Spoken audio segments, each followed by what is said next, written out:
What would you do if you got $10,000 out of the blue, unexpectedly? We asked young people that question across Southeast Asia, and what they told us might surprise you. The majority chose to save their windfall rather than spend it.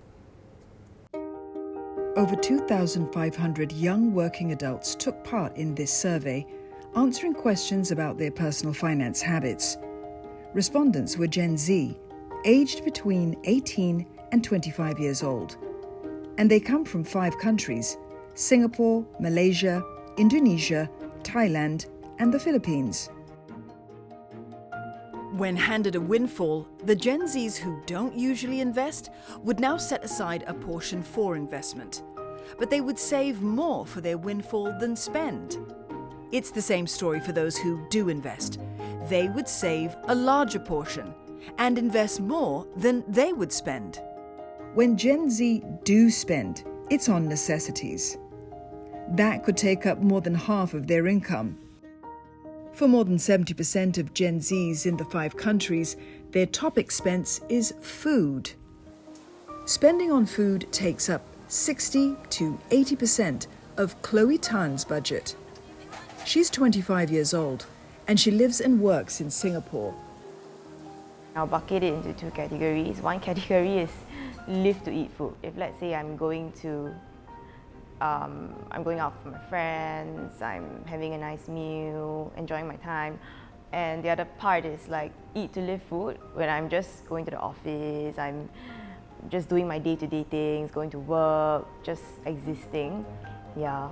So I would try to be more prudent, especially when it's a eat to live kind of meal. Gen Zs in Singapore told us that transportation is their second biggest expense after food. But hybrid work means Chloe is able to save on transport. She only needs to go into her office in the Central Business District 3 days a week.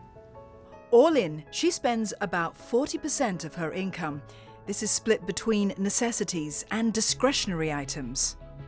She estimates that she's able to save and invest about 60% of her monthly salary. Besides setting aside their income, Gen Z is looking for other ways to save.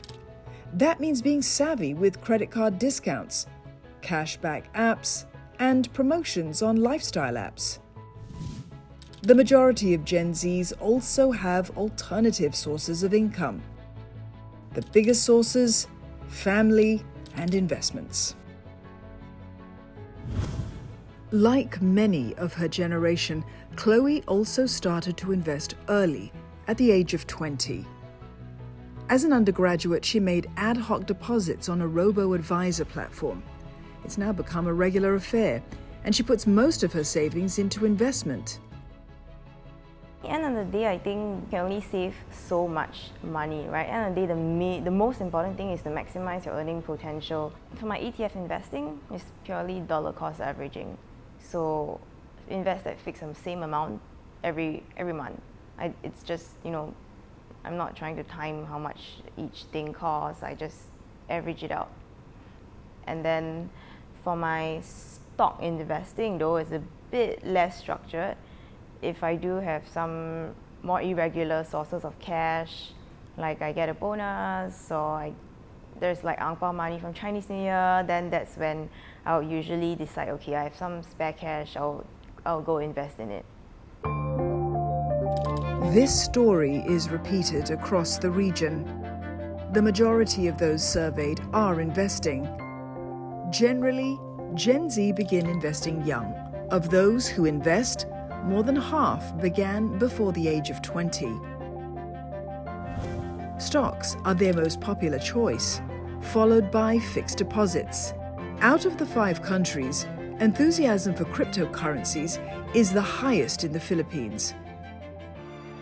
With the proliferation of social media websites, financial tools like robo-advisors, and you have all kinds of apps that assist you with budgeting, they are starting early.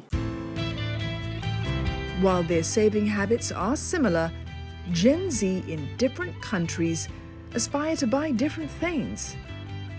Gen Z in Malaysia and Indonesia aspire towards buying vehicles. In Thailand, it's products and equipment for personal hobbies. Gen Z in the Philippines aspire to technology products. In Singapore, it's travel experiences. I would say material goods is something I'm very okay to cut. Clothing, cosmetics, bags and all. I don't have very specific ones for material things. In the near future, it's a house, and apart from that, it would be travel. I mean, there's always a lot more of the world to discover. So I would say these two will be my main two aspirational purchases. When we talk to Gen Zs, typically you can see that they focus on finding a balance of mental well-being. So they would be more liberal to spend money on things like gym memberships, yoga memberships, and maybe even more travels. And that's how they typically find that balance, and that will enable them to have a more sustainable life in that sense. So the focus is a lot more on the quality life. Chloe has an app-based wellness pass which gives her access to a wide range of fitness classes at various studios. She visits the gym about 3 times a week. And while she finds it hard to part with the fees, she feels that cutting down on this expense would hit her quality of life. But that is something that I enjoy and I prioritize. So I find it tough to cut that kind of expense, even though it's the easiest expense to cut. Yeah, like a solid $200 a month is something I'm parting away with every time my salary comes in. Yeah, and I find it hard to part with that specifically.